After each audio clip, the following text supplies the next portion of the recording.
Адам өмірі үшін аса бағалы дәрумендер мен минералды заттарға бай өсімдік сәбіз.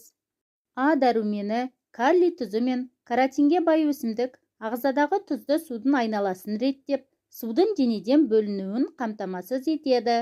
Пайдалы қасиет сәбіз шырынында көбірек сақталады. Сондықтан да оны кішкентай бөбектер, болашақ және бала емізетін аналар, асқазан, бүйрек, жүрек, қант диабеті ауруына шалдыққан жандардың көбірек пайдаланғаны жөн.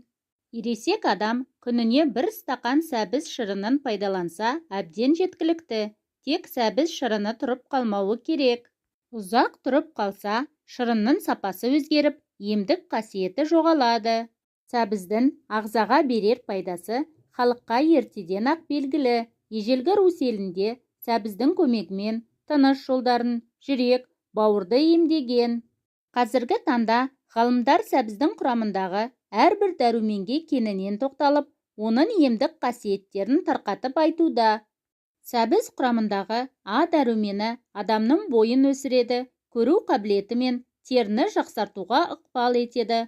Бұл дәрумен жұмыртқа, бауыр және сүт өнімдерінде кездеседі. Сондықтан да сәбізді осы тағамдармен бірге пайдаланса болады. Сәбізді қаймақпен араластырып пайдаланса, оның құрамындағы каротиннің едәуір бөлшегін адам ағзасы өзіне оңай сіңіре алады. Европа елдерінде сәбізді балмен араластырып сақтайды екен. Мерекелік бас қосуларда европалықтар бір-біріне балда сақталған сәбіз сыйлайды екен. Бұл денсаулығын мықты болсын деген ниеттің белгісі. Сәбіздің құрамында каротиннен бөлек адам ағзасына сіңгенде глюкозаға айналатын 6-8% қант та бар. Ол көбіне сәбіздің сыртқы жұқа қабығында сақталады, ал ортаңғы өзегі аскорбин қышқылы мен Б дәруменіне бай. Сәбіз қаны азайған адамдарға өте пайдалы. Оның құрамындағы фолий қышқылы қанның қызыл түйіршігі эритроцитке тез айналады. Бұл қышқыл картоп пен ас бұршақта да кездеседі, бірақ оны көбіне қайнатып барып пайдаланамыз. Ал сәбіз шикі күйінде де дәмді. Басқа өсімдіктер сияқты сәбізде де минералды заттар көп. Соған орай бүйрегі, жүрегі, қан тамырлары ауыратын адамға сәбіздің пайдасы мол. Сәбізді көптеген тағам түрлеріне қосып әзірлеуге болады. Сәбізді тері күтіміне де пайдалануға болады. Дәрумендерге бай сәбізден жасалған маска терінің табиғи қалпын сақтауға, тартылып тазаруына ықпал етеді.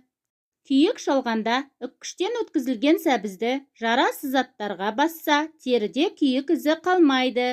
Сәбіз бүкіл денеге пайдалы және салмақ тастағысы келетіндер үшін таптырмас өнім.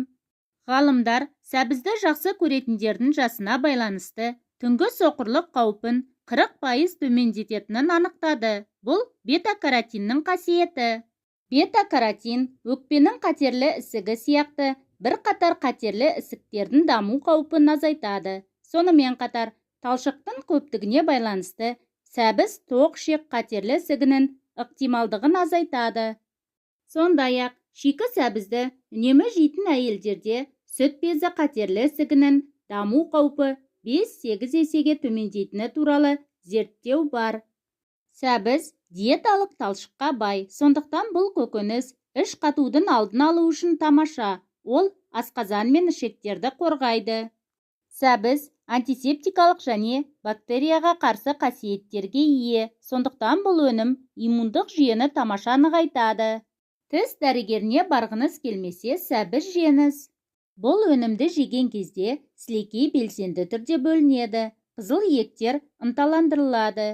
Осының арқасында ағза кариес пен галитоздың дамуына әкелетін бактериялармен жақсы күреседі.